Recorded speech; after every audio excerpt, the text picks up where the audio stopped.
Five questions, sir, from MPC. Jam Sisante. Yan.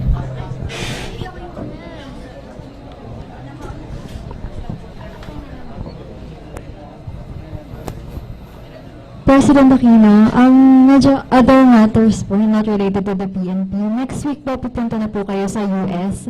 Pwede po ba malaman namin kung ano na po yung mga kasama sa agenda and sino-sino po yung mga officials na kasama niyo sa trip niyo? Well, yung officials muna, Cesar Purisima and Greg Domingo, obviously. Secretary Romulo. So I'll be appearing before the UN General Assembly. The signing of the Millennium Challenge Corporation's grants. A lot of business conferences in both the East and West Coast. And I think I'll be visiting also my mother's alma mater. Next question, Norman Bordadora. Mr. President, good morning. Court Administrator Midas Marquez said that some judges are planning to go on mass leave due to a legislated increase in their allowances that were not provided for under the 2011 proposed budget. Sir, do you see a need to rework the budget to increase the judiciary share, and what would be your message to the judges who are planning to go on mass leave? Well, first of all, the judicial budget, I understand, from 2010 has been increased by about 5%. So hindi tama yung hindi na-increase. There are a lot of other departments that suffered a cut. No? Second, I'll be asking for a meeting with Chief Justice Corona, basically to discuss this issue. It's a question of interpretation of various laws. No? Now, as you know, there is a standardization law 3. Yung concept dun is equal work for equal pay. They have been, I understand they have been getting increases in the allowances, even parang 207. It's a very extensive discussion of this issue. And can I refer you to Secretary Abad, who can give you all of the necessary details. But the bottom line is, I'm made to understand that they have been getting what is due them under the pertinent laws. No?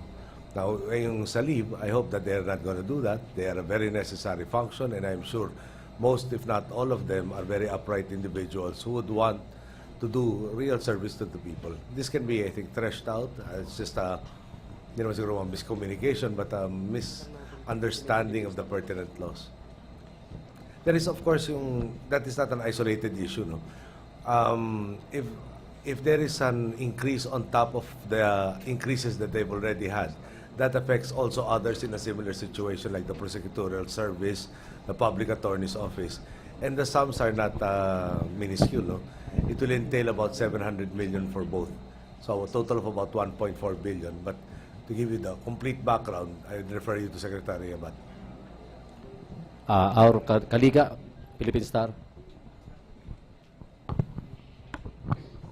Sir, good morning. What are your marching orders to the new PNP chief, and what made you decide to appoint him when there were complaints against him, sir? When there were what? Sorry. When there were complaints against him.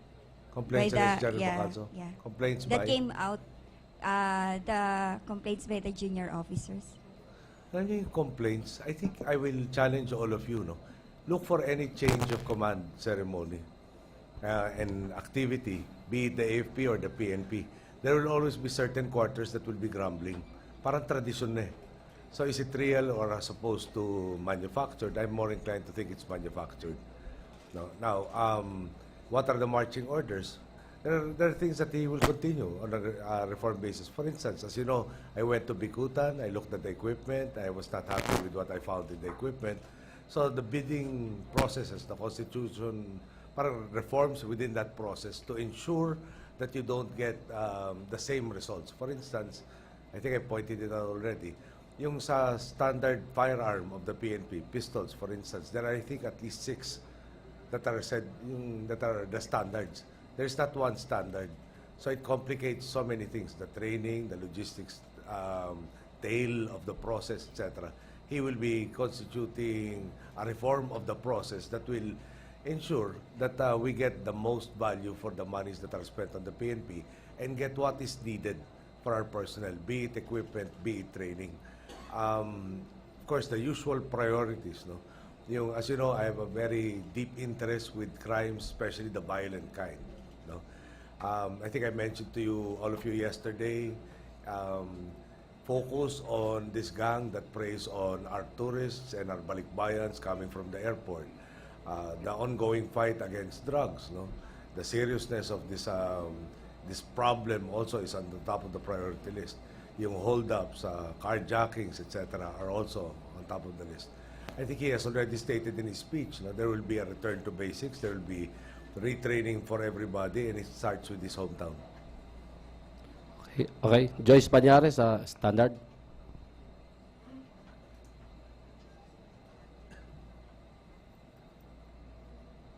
Sir, good morning.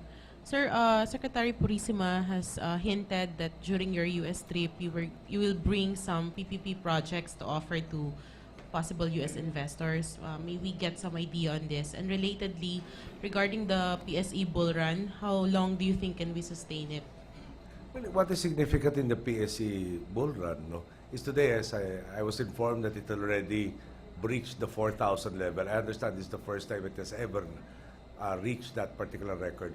At some point in time, there will be corrections. There will be people who will be taking their profits. But I think what is significant is that these records have been coming one on top of the other. No? Obviously, there's no such thing as an endless bull run. But the point is, there is increased confidence demonstrated by the activities of the stock market. We expect yung foreign direct investments to increase. This is the precursor of that particular activity. With regards to the public-private partnerships, no, there's such a list, but I would rather talk of them when they are already completed or very close to fruition, rather than tell you potentials.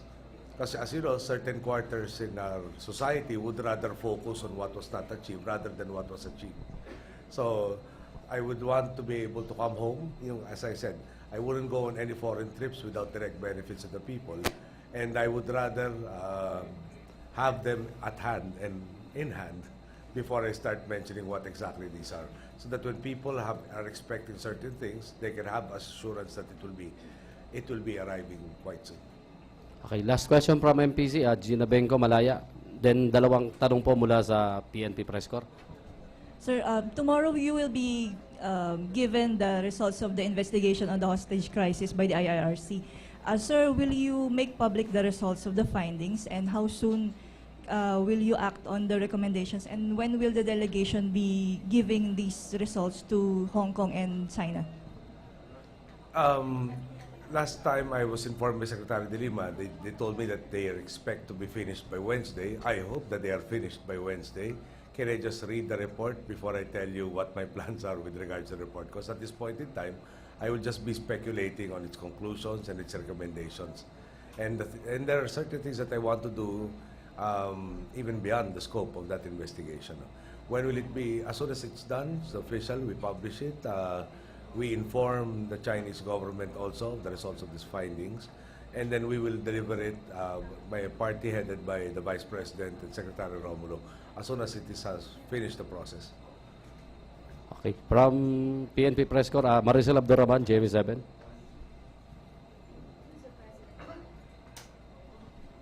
Good morning, ho. Morning. We understand your stand ever since po regarding sa wedding. Now that the new PNP chief has assumed its post, alam namin matik may gagawin ng PNP, pero meron po ba kayong specific order po sa PNP to address po the issue on wedding? Lalo na ang sinabi po ni Archbishop Cruz is he has written to the agency twice, pero ngayon ho na may Agency bago. meaning the PNP. The PNP, sir. Ngayon, Alam mo, ang problema ko sa kay Archbishop Cruz, yung kailangan ako mag-respond sa kanya, pero wala akong natatanggap in all honesty. No?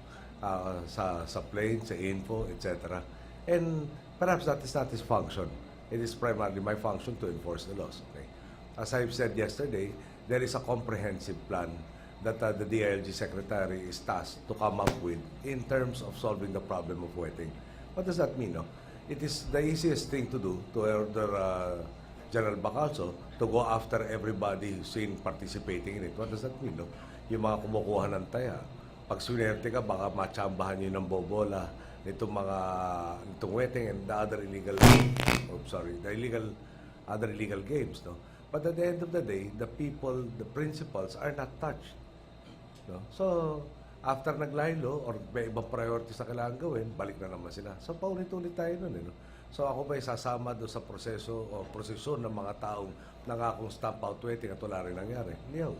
Papasukan natin yan.